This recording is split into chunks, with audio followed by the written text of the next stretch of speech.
ఆవకు పంపించి దీన్ని multipurpose sports complex కింద 2014-19 ఆనాడున్న కూటమి ప్రభుత్వం ప్రతిపాదించింది. క్రమేణా ప్రభుత్వం మారడం, పబ్లిసిటీ చేసే వ్యక్తి ఉంటాడు ఇక్కడ, ఈ కిందకి వెళ్తే అందరూ ఇక్కడే ఉన్నారు. ఆ పబ్లిసిటీ తోటి ముడిపడి ఉన్న ఒక నాయకుడు, ఆ జబర్దస్త్ సీరియల్ జబర్దస్త్ షోలో యాక్ట్ చేసిన ఆంటీ వచ్చి సింగారాలు చేసేసి ఇక్కడ కొబ్బరికాయ కొట్టి వెళ్ళిపోయింది. ఆవిడ పని లేదు, ఏమీ లేదు. కానీ మేము అన్నాం, కూటమి వస్తే ఆ మల్టీపర్పస్ స్పోర్ట్స్ కాంప్లెక్స్ పనులు పూర్తి చేస్తాం, ప్రారంభిస్తాం, పూర్తి చేస్తాం మాట ఇచ్చాం.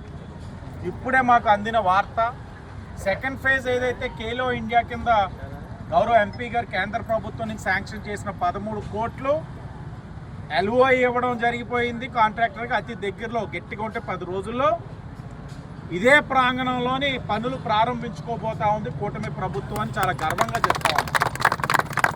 13 కోట్లతోటి ఫేజ్ 2, ఫేజ్ 1 28 కోట్లు కూడా టెండర్ స్టేజ్లో ఉంది. 2 నెలల్లో టెండర్లు ఓపెన్ అవుతాయి. అది కూడా దీనికి ప్యారల్గా ప్రారంభించుకోవడంతో పాటు థర్డ్ ఫేజ్ ఏదైతే ఉందో గౌరవ ఎంపీ గారు మాట ఇచ్చున్నారు, ఖేలో ఇండియా నుంచి 11 కోట్లు శాంక్షన్ చేయిస్తా అన్నారు. అది కూడా చేసి 52 కోట్లతో multipurpose sports complex phase 1, phase 2, phase 3 ప్రారంభించుకోవడమే కాదు, పూర్తి చేస్తాం. ఏదైతే అవ్వదని ఆశిస్తున్న వాళ్ళ కళ్ళతోటే చూసేటట్లు చేస్తామని ఈరోజు కూటమి నాయకులందరూ గర్వంగా చెప్తా ఉన్నాం. ఇది మా కూటమి యొక్క చిత్తశుద్ధి. రివర్ ఫ్రంట్ అవుతా ఉంది, మల్టీపర్పస్ స్పోర్ట్స్ కాంప్లెక్స్ అవుతా ఉంది. ఇందాకే ఆంధ్ర క్రికెట్ అసోసియేషన్ జిల్లా వాళ్ళు వచ్చారు, మాకు ఒక పార్క్ ఇవ్వండి 1/2 ఎకరం. ఆంధ్ర క్రికెట్ అసోసియేషన్ వాళ్ళే పార్కులోని ట్రైనింగ్ బాక్సెస్ తయారు చేస్తాం, 4 క్రికెట్ ట్రైనర్స్ మెన్ పెడతాం, ఒక విమెన్ ట్రైనర్ని కూడా పెడతాం. ఆడపిల్లలు క్రికెట్ ఆడుతున్న వాళ్ళకి కూడా ఉపయోగపడుతుంది.